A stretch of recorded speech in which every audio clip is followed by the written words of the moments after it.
خبر مهمی از سریال مورد انتظار هامال منتشر شد. خبری که میتواند توجه زیادی را به این پروژه جلب کند.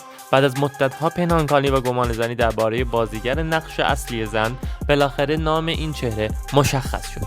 طبق اطلاعات منتشر شده، فهریه اوجنگ قرار است نقش اصلی سریال هامان را بر عهده داشته باشد. در این سریال اوکتای کارنارزا هم به عنوان تهیه کننده حضور داره و هم به عنوان بازیگر نقش اصلی.